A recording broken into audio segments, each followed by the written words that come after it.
गीता पे हाथ रख के कसम खाइए। कहिए, मैं जो कुछ भी कहूंगा सच के सिवा कुछ नहीं कहूंगा। आप जो कुछ कहेंगे, सच के सिवा कुछ नहीं कहेंगे। हो गया। अरे ऐसा आप बोलिए। हाँ तो ये मैं ही बोला। जैसा कि हमने फिल्मों में देखा है कि कोर्ट में कोई भी व्यक्ति जब गवाही देने आता है तो वह कटघरे में खड़ा होकर गीता पर हाथ रखकर कसम खाता है। तो क्या कभी आपने सोचा है कि कोर्ट में गीता पर ही हाथ रखकर कसम क्यों खिलाई जाती है?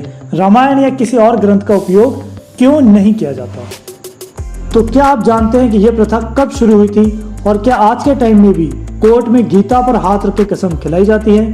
तो आइए देखते हैं इसके बारे में पूरी जानकारी। मैं हूं आपका दोस्त राहुल पटेल और आप देख रहे हैं माय गुरु एजुकेशन। अगर आपने चैनल को सब्सक्राइब नहीं किया तो फटाफट से चैनल को सब्सक्राइब करें और साथ में जो बेल आइकन है उसको भी हिट करना ना भूलें।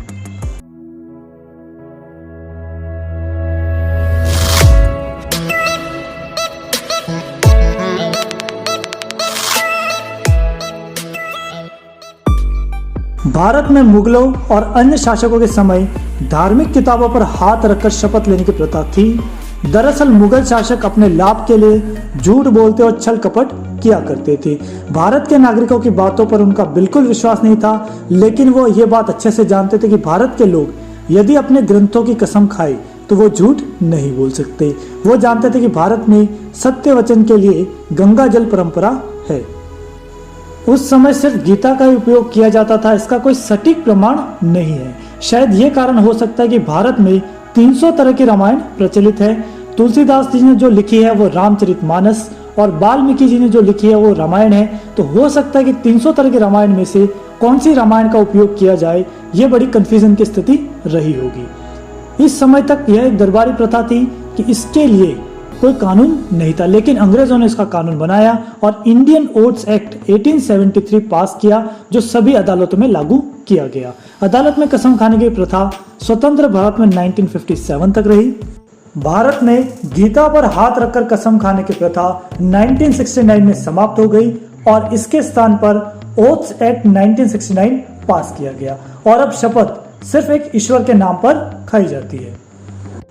ओथ्स एक्ट 1969 के आने के बाद सभी लोगों के लिए एक ही प्रकार की शपथ है और ये शपथ इस प्रकार है कि मैं ईश्वर के नाम पर कसम खाता हूँ, ईमानदारी से पुष्टि करता हूँ कि मैं कहूँगा वह सत्य, संपूर्ण सत्य और सत्य के अलावा कुछ भी नहीं कहूँगा। तो आज के समय में किसी भी व्यक्ति को गवाही देने के लिए गीता, कुरान या किसी भी धार्मिक पुस्तक की कसम नहीं खिलवाई जाती। दरअसल किसी भी मामले में गवाह दो तरीके से अपने कथन को दर्ज करा सकता है। पहला शपथ खाकर, जिसे हम कहते हैं ऑन ओथ, और दूसरा तरीका है शपथ पत्र पर लिखकर यानी एफिडेविट बनवाकर वो अपनी गवाही को दर्ज करा सकता है। भारतीय कानून में गीता, कुरान या किसी भी धार्मिक किताब का कोई भी उल्लेख नहीं है, बट भारत की फिल्मों में अभी भी पुराने समय की प्रथा को दिखाया जा रहा है, जिसमें गवाह को गीता या कुरान पर हाथ रखकर कसम खानी होती है। लेकिन भारत की अदालतों में यह प्रथा प्रचलन में नहीं है और आज के टाइम में भारत की अदालतों में गीता या कुरान जैसी ना ही कोई पवित्र पुस्तक मौजूद है, ना ही किसी किताब पर हाथ रखकर कसम खिलाई जाती है, बल्कि अदालतों के अंदर भारतीय संविधान ही एकमात्र पवित्र पुस्तक है।